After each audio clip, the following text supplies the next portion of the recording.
Shalom, praise the Lord, जय मसीह की। What is Bible या बाइबल क्या है कि तीसरे भाग में आपका स्वागत है।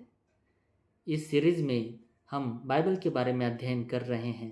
तो इसके पहले कि हम इस भाग की शुरुआत करें, मैं आपको बताना चाहता हूँ कि इसके पहले हमने इस सीरीज़ के दो भाग यानी कि इंट्रोडक्शन या परिचय हम जिसको बोल सकते हैं, ये भाग है। और दूसरा भाग है पेंटाटुक। ये पब्लिश किए हैं इसी चैनल के ऊपर। इन दो भागों के बारे में आपको देखने को मिलेगा।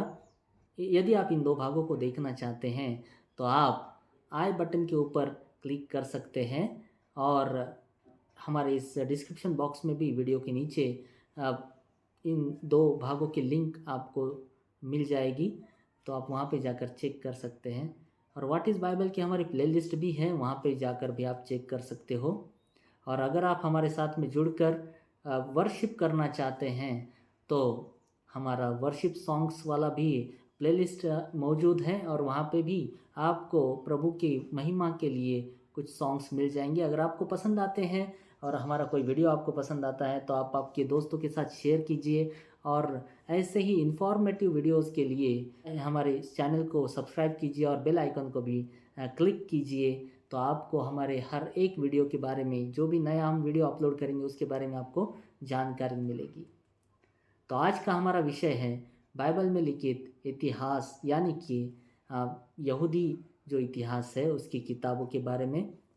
और इन किताबों के द्वारा ही हमको पता चलता है प्रभु यीशु मसीह के इतिहास के बारे में, यानी कि यहूदा घराने के बारे में, इज़राइल घराने के बारे में, ये पूरा इतिहास है। तो आपको इन सब बातों के बारे में जानकारी आज के वीडियो से मिलेगी। इसके पहले कि हम ये वीडियो शुरू करें, मैं आपको बताना चाहूँगा पेंटाटुक जो हमने इसके पहले वीडियो बनाया है उसके अंदर हमने पंचम ग्रंथ का उल्लेख किया है जो मूसा नबी के द्वारा लिखा गया है।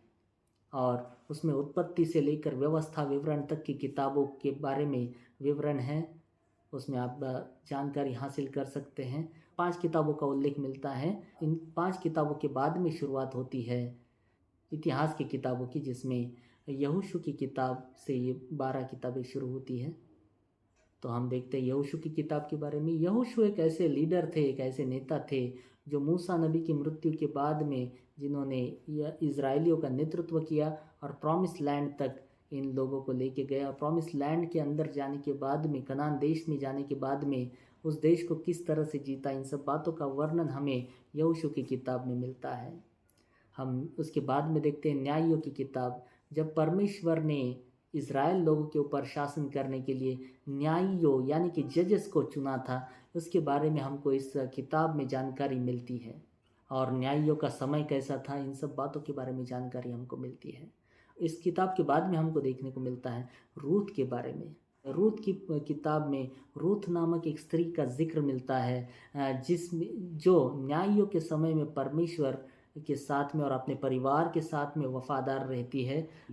एक अन्य जाति स्त्री होने के बावजूद भी वो परमेश्वर के चुने हुए वंश के साथ जुड़ने का मौका उसको मिलता है। तो इसका सुंदर सा जिक्र, उसका वर्णन हमको इस किताब में मिलता है जिसका नाम रूथ है, रूथ की किताब। और ये राजा दाऊद की परदादी भी थी, ये भी हमको देखने को मिलता है। जो बोआज थे राजा दाऊद के परदादा थे।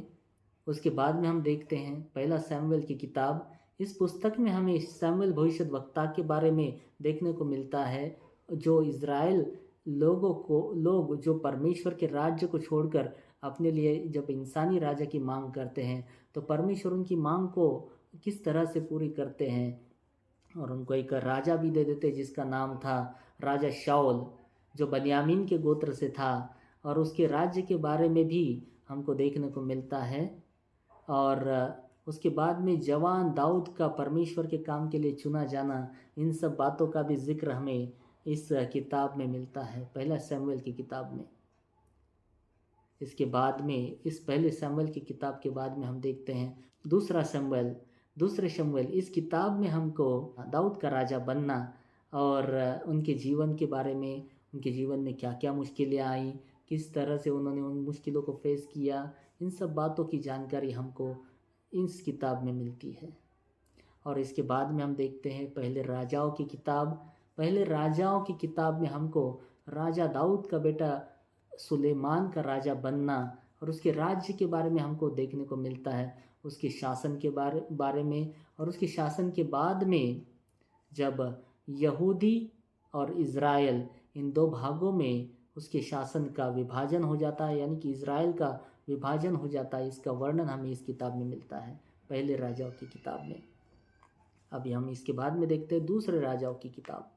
इस पुस्तक में इज़राइल के और यहूदा के विभाजित राज्यों का इतिहास वर्णन है और इनको उनकी अनाज्ञाकारिता के द्वारा वजह से इन राज्यों का विनाश हुआ, किस तरह से इनका विनाश हुआ।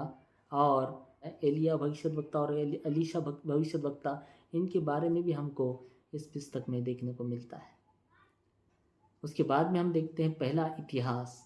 इस पुस्तक में हम यहूदियों के बंधुआई से वापस आने का विवरण देखते हैं और राजा दाऊद और इज़राइल के राजाओं के बारे में भी जानकारी हमको इस पुस्तक में देखने को मिलती है। और पहले इतिहास के बाद में आता है दूसरा इतिहास। यह पुस्तक यहूदी राजाओं का कथन जारी रखता है और जिसमें राजा सुलेमान से इसकी शुरुआत होती है, उसके शासन से इसकी शुरुआत होती है और ईसा पूर्व 586 ईसा पूर्व तक का जब यरूशलेम का पतन हुआ था और तब तक का वृत्तांत इसमें है। और एज़रा की किताब हम इसके बाद में देखते हैं। एज़रा की किताब में बेबीलोन से यहूदियों की यरूशलेम में वापसी किस तरह होती है और मंदिर के पुनर्निर्माण का वर्णन भी इसमें मिलता है। उसके बाद में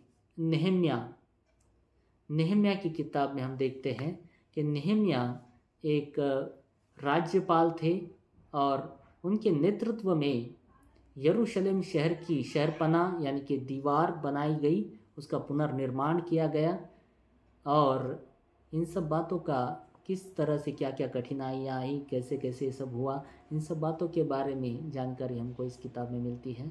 और इसके बाद में आखिरी किताब है एस्तर की किताब। इसमें एस्तर नामक स्त्री का जिक्र मिलता है जिसका नाम पहले हदासा था और वो एक यहूदी थी, परंतु परमेश्वर ने अपने लोगों को बचाने के लिए इस एस्तर को राजमहल तक कैसे पहुंचाया, उसको रानी किस तरह बनाया और किस तरह एस्तर ने अपने लोगों को बचाया। और ये सब हमको इतिहास इस एस्तर रानी के बारे में एस्तर की पुस्तक में मिलता है। और ये क्षयर्ष राजा की पत्नी थी जिसका राज्य इथियोपिया से लेकर भारत तक 127 प्रांतों के ऊपर इसका राज्य था। और ऐसे ही हमें इन सब बातों के बारे में इन सब 12 किताबों में वर्णन मिलता है इतिहास की किताबों में। तो ये थी हमारे बाइबल में लिखित यहूदी इतिहास की किताबें। और ऐसे कई सारी जानकारी को अगर आप पाना चाहते हैं, अगर इस तरह के ऐसे ही वीडियोज़ अगर आप देखना चाहते हैं तो आप हमारे इस चैनल को सब्सक्राइब कीजिए और बेल आइकन को ऑन करना बिल्कुल मत भूलिए। तो उसके द्वारा हम जब भी एक वीडियो बनाएंगे तो आप तक वो वीडियो पहुंचेगा।